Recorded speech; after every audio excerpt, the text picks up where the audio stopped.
Yo, salut tout le monde, c'est Final Fantasy 4 à l'appareil, j'espère que vous allez bien. Aujourd'hui, on se retrouve pour une nouvelle vidéo compte rendu achat jeux vidéo. Vous voyez ici, il y a de la Switch, et quasiment, en fait, il n'y a que de la Switch. Il y a en tout 20 jeux Switch qui ont été achetés au cours du mois. Donc, il y a des nouveautés qui viennent de sortir, tout simplement. Des jeux en neuf, des jeux en Lucas et aussi des soldes. Voilà, il y a quelques jeux, 4-5 jeux que je vous ai déjà présentés vite fait dans la vidéo essai de la caméra, mais je vais vite fait vous les représenter ici. Et ça va aller assez rapidement. Donc on va commencer, donc on a le Life Alive, on va commencer par les nouveautés du coup. Donc Life Alive qui est un RPG qui était à la base sorti sur Super Nintendo et qui a été remanié au goût du jour dans cette version Switch. Voilà, ça fait un petit RPG en plus dans la collection, donc je suis plutôt très content et très satisfait. En parlant de nouveautés qui sont sorties il y a seulement quelques jours, on a le Xenoblade Chronicle 3. Xenoblade Chronicle 3, qui est donc un excellent RPG normalement. Voilà, j'ai pas encore joué au 3, vous voyez, en plus il est encore emballé. Mais j'ai bien aimé le 1, j'ai bien aimé le 2, j'ai même bien aimé l'après, quel du 2. Donc je vois pas pourquoi je détesterais le 3. Voilà, un petit RPG, un action RPG cette fois, alors que Life Alive n'est pas vraiment un action RPG, mais un petit RPG de plus dans la collection.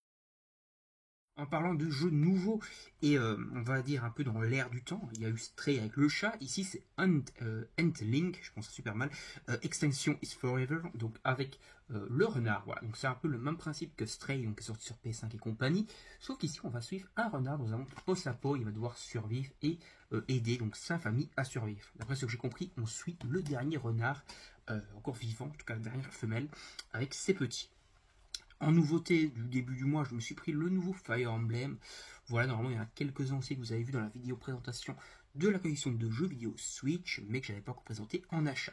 C'était le cas de ce Fire Emblem, normalement, donc le Tree Hope.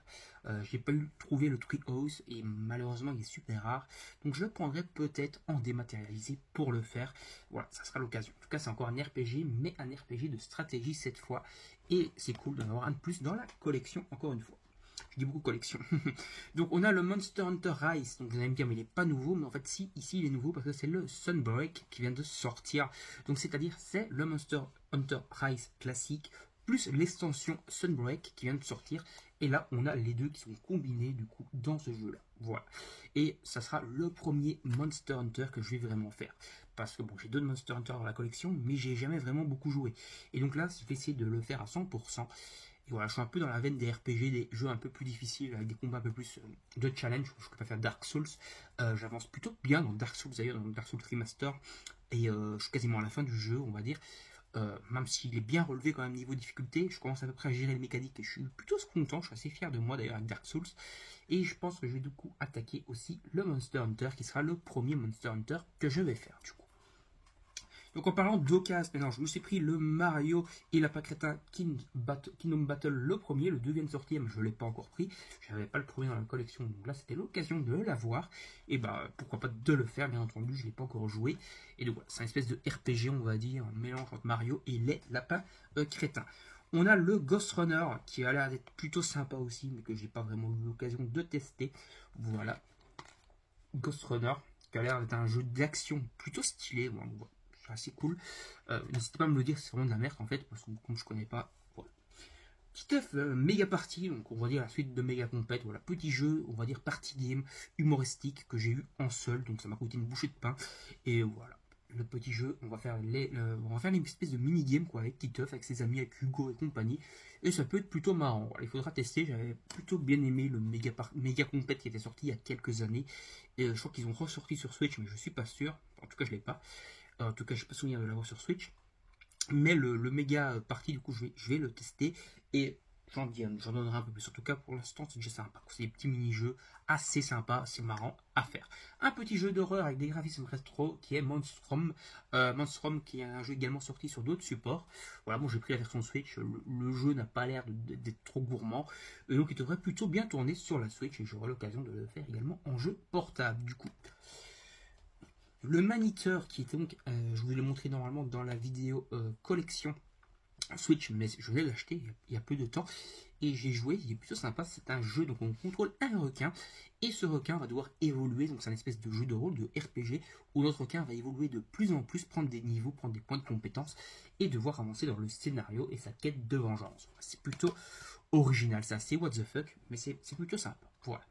On a également le Monster Claw, que je crois que je vous ai montré également dans la vidéo collection, mais que je viens d'acheter également en solde, qui est donc un Pokémon-like, donc avec des graphismes rétro, et qui en plus, ce Monster Claw, donc ce Pokémon-like, on va avoir un héros où on va devoir faire plusieurs choix. Donc soit on va pouvoir devenir un héros positif, soit un héros négatif, un anti-héros.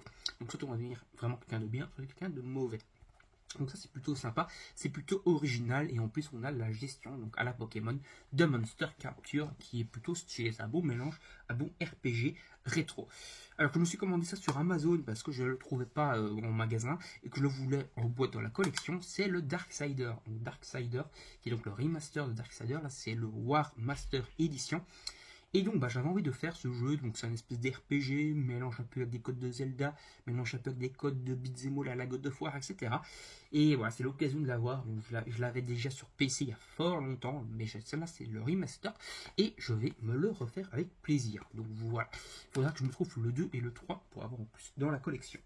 J'ai pris le Wonder Boy Asha in Monster World, qui d'après ce que je comprends est le Monster World 4, qui donc est remaké, retravaillé, un remake du 4, et on a le 4 classique. Donc on a le 4 normal, donc à l'ancienne, avec les vieux graphismes de la Super Nintendo, où je ne sais plus trop sur quel support il est sorti, peut-être sur Mega Drive, et on a également le 4 avec les graphismes modernes.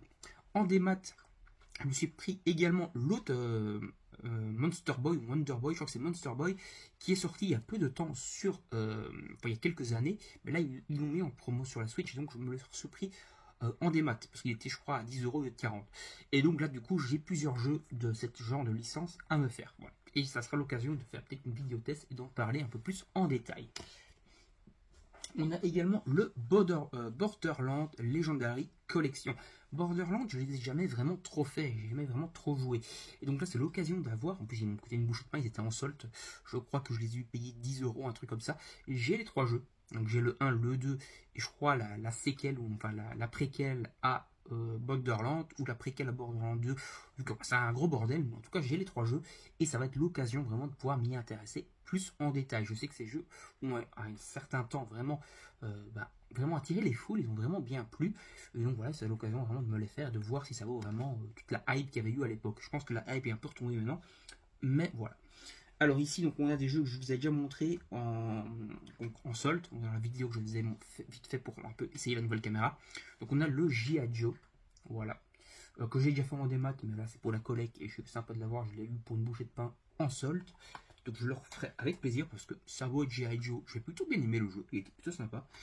On a Rise of Rain 1 et 2 que j'ai pas encore vraiment pu tester, ça a l'air d'être un TPS plutôt sympa. On a le Trial of Cold Steel, je trouve ça super mal. Donc il y a un RPG, donc ça c'est le 3.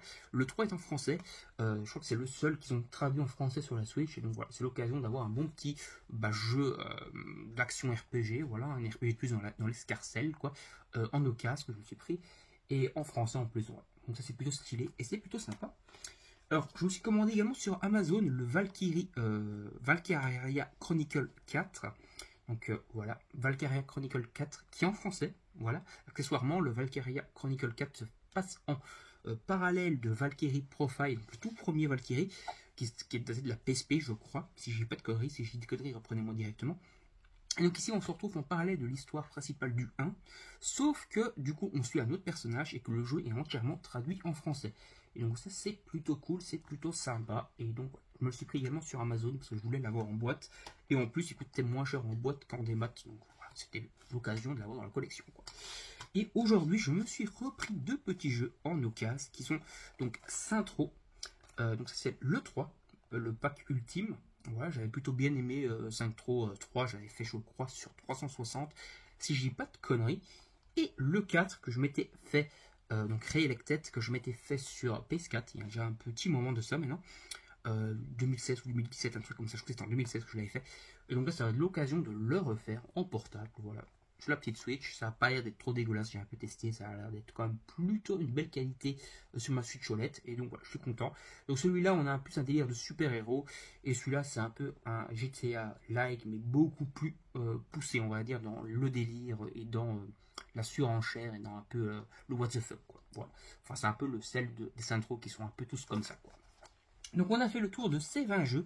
J'espère que la vidéo vous aura plu. N'hésitez pas à liker et partager la vidéo sur vos réseaux sociaux pour m'aider dans mon aventure YouTube.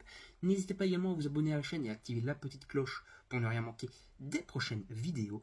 Donc laissez des commentaires également sur les achats, si vous trouvez que c'est des bons achats ou pas. N'hésitez pas également à partager vos propres achats, si ça peut être sympa, comme ça on pourra un peu en parler dans les commentaires. Et moi je vous dis salut, à la prochaine. On se retrouve donc pour une prochaine vidéo. Et encore une fois, on continue avec la nouvelle qualité, donc la nouvelle caméra. Et donc on va continuer avec les vidéos 4K. Ça met un peu de temps à uploader, c'est vrai, mais ça va encore relativement vite parce que ma connexion est quand même assez rapide. On va dire qu'une vidéo 4K de 10 minutes, il me faut 2-3 heures d'upload avec le traitement.